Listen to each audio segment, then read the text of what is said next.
Halo penikmat sepak bola dan futsal tanah air, selamat datang kembali di Bermain Bola. Halo semua. Bersama kami berdua di episode yang, sejujurnya masih membuat jantung saya berdegup kencang. Saya juga masih kebayang-bayang terus sih momen-momen akhirnya itu. Betul. Malam ini, Sabtu 7 Februari 2026, Indonesia Arena jadi saksi bisu ya, saksi betapa dekatnya kita dengan tahta tertinggi futsal Asia. Dekat sekali. Kita baru aja menyaksikan partai final AFC Futsal Asia Cup 2026 antara Timnas Indonesia melawan, ya ampun, sang raja futsal, Iran. Lawan yang paling kita hindari tapi ia harus ketemu juga di final. Skor 5-5 di waktu normal sampai extra time, aksi hat-trick yang luar biasa dari Israr Megantara, sampai akhirnya drama adu penalti yang memaksa kita. Yah, harus puas jadi runner-up.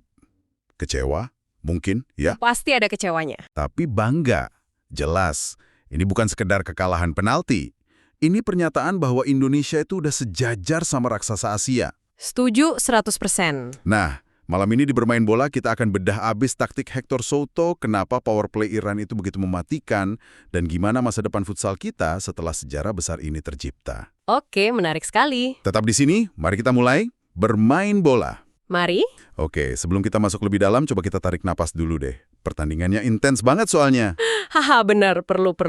Ini final pertama Indonesia sepanjang sejarah Piala Asia Futsal loh, jadi wajar kalau emosinya naik turun. Itu dia poinnya, final pertama. Jadi oke, mari kita bedah pertandingan ini mulai dari konteksnya dulu ya. Boleh. Jadi gini, kita harus lihat gambaran besarnya. Iran itu kan raja futsal Asia. Juara bertahan, total udah 13 gelar sebelum laga ini. Bukan lawan sembarangan. Bukan sembarangan. Saya lihat data head-to-head dari Detikcom yang kita kumpulin, angkanya agak brutal ya. Brutal emang. 4 kali ketemu Iran sebelumnya di Piala Asia, kita selalu kalah telak. Total golnya itu 43-5 untuk Iran. 43 gol. Itu kan beban psikologis yang berat banget buat dibawa ke final. Berat banget. Nah, tapi disinilah jeniusnya pelatih Hector Souto. Dari catatan wawancara pra-pertandingan, dia itu pinter banget membalikan tekanan. Gimana tuh cara dia balikinnya? Dia bilang gini, kutipannya, "Tekanan ada di Iran, mereka yang harus menang. Bagaimana kami bisa tertekan jika ini adalah final pertama kami?" Wah, cerdas sekali. Jadi bebannya dilempar balik semua ke Iran ya? Persis. Dia membebaskan mental para pemain. Jadi pesannya itu, kalian nggak akan rugi apa-apa, main lepas aja, kasih semua yang kalian punya. Dan itu kelihatan banget ya di lapangan, meskipun di awal-awal kita sempat kebobolan cepat juga kan? Betul. Babak pertama itu kayak roller coaster. Iran unggul cepat di menit ketiga lewat Hossein Tayyebi. Nah, di momen itu, tim dengan mental lemah pasti langsung goyah. Langsung mikir, kejadian lagi nih kayak dulu-dulu. Iya kan? Tapi Indonesia nggak panik sama sekali. Kita malah balas dengan 3 gol cepat. Ini dia nih yang gila. Reza Gunawan menit ke-7. Terus Israr Megantara 2 gol beruntung di menit 8 dan 9. Skor jadi 3-1. Disinilah semuanya jadi sangat menarik. Itu menunjukkan rencana permainan Souto itu nggak goyah sama sekali. Tim tetap pada strukturnya. Dan di momen ini juga peran supporter kayaknya ngaruh banget ya. Saya baca di artikel Radar Pati, katanya atmosfernya membakar semangat. Oh jelas, data Wikipedia kan nyatat ada 10.733 penonton. Indonesia Arena itu benar-benar bergemuruh. Belum lagi ada momen-momen krusial lain kan? Penyelamatan penalti oleh kiper Ahmad Habibi, terus ada gol Iran yang dianulir VAR juga. Lengkap. Semua momen itu seakan-akan bilang kalau malam itu emang malamnya Indonesia. Momentumnya dapat banget. Oke, kita harus bahas satu nama secara khusus nih, Israr Megantara. Anda bahkan kasih julukan khusus buat dia di catatan Anda kan? Iya, saya tulis The Next Level of Indonesian Futsal. Haha, setuju banget. Mencetak hat-trick di final Piala Asia, lawannya Iran pula, itu fenomenal. Bukan cuma fenomenal, itu sejarah. Coba kita analisis deh ketiga golnya. 2 gol pertama di babak pertama itu nunjukin insting dia sebagai pivot sejati. Dia selalu ada di posisi yang tepat. Predator di kotak penalti ya, tepat. Tapi gol ketiganya itu yang beda. Gol di babak perpanjangan waktu, menit 48.05, yang bikin kita unggul 5-4. Waktu itu saya udah loncat-loncat di sini. Trofi udah di depan mata banget rasanya. Kita semua juga begitu kok. Gol itu kan terjadi lewat skema serangan balik cepat pas kita lagi ditekan habis-habisan. Nah, itu dia. Apa yang bikin gol ketiga ini begitu spesial? Yang menarik di sini adalah Dia mencetak gol penentu di saat-saat paling kritis. Itu nunjukin mentalitas juara. Bukan cuma skill, tapi ketenangan di bawah tekanan yang luar biasa. Dia bisa baca momen transisi dengan sempurna. Jadi, dia nggak cuma tajam, tapi juga cerdas secara taktikal. Sangat cerdas. Kemampuan mencetak gol dengan berbagai cara di momen krusial.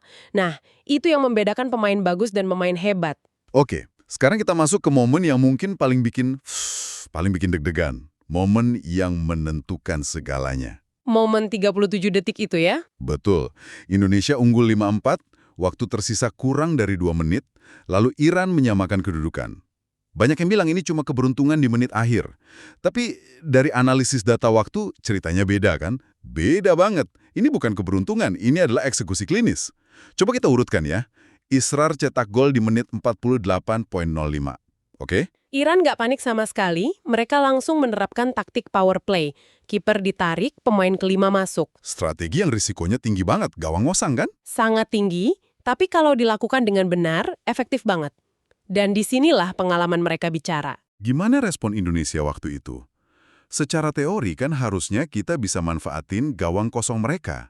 Secara teori iya, tapi praktiknya bertahan melawan power play itu sulit sekali. Formasi kita kemungkinan besar 1-2-1 dipaksa untuk terus bergeser.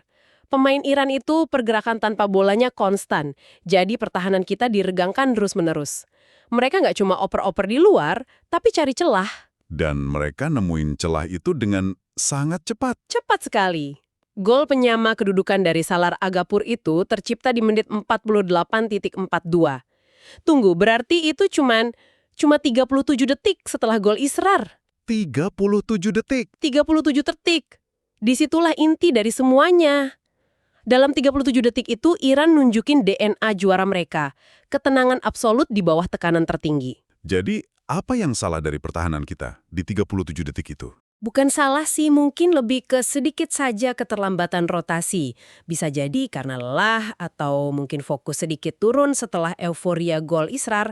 Tapi sedikit celah itu buat tim sekelas Iran ya udah, lebih dari cukup. Jadi, perbedaan antara perak dan emas malam itu sesederhana 37 detik eksekusi taktis yang sempurna dari Iran. Kesimpulan paling tajamnya begitu. Pertandingan untuk medali emas itu sebenarnya selesai di detik itu. Adu penalti itu ya cerita lain, pelajaran yang sangat berharga. Pelajaran yang menyakitkan tapi berharga. Lalu, setelah semua ini, drama adu penalti yang berakhir 4-5.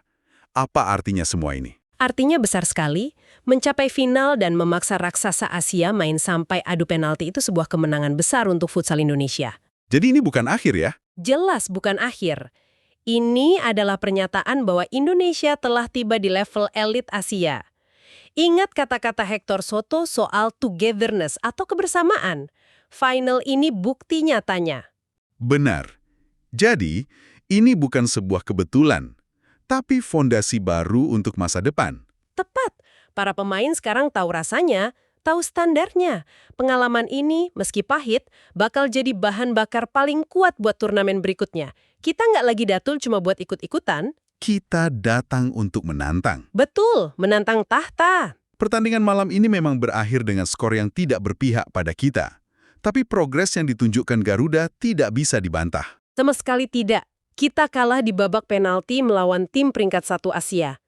Itu bukan kegagalan, tapi itu bukti bahwa kita sudah sampai di sana. Namun pertanyaan besarnya adalah, apakah hasil ini hanya kebetulan?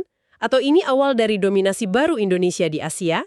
Nah, itu pertanyaan yang harus kita jawab bersama ke depannya. Saya ingin dengar pendapat kalian para pendengar. Dengan performa Israr Megantara dan taktik Hector Soto tadi, menurut kalian, apa satu hal yang kurang dari timnas kita untuk bisa benar-benar mengangkat trofi di turnamen berikutnya? Tulis di kolom komentar ya. Kami tunggu pendapat kalian. Jangan lupa untuk subscribe dan nyalakan lonceng notifikasi untuk membantu membesarkan channel YouTube Bermain Bola. Dukungan kalian sangat berarti. Kami berdua pamit undur diri. Terima kasih sudah mendengarkan. Terus dukung sepak bola dan futsal Indonesia. Dan sampai jumpa di episode selanjutnya. Sampai jumpa. Ingat, skor bisa berubah. Tapi semangat jangan pernah padam. Salam bermain bola.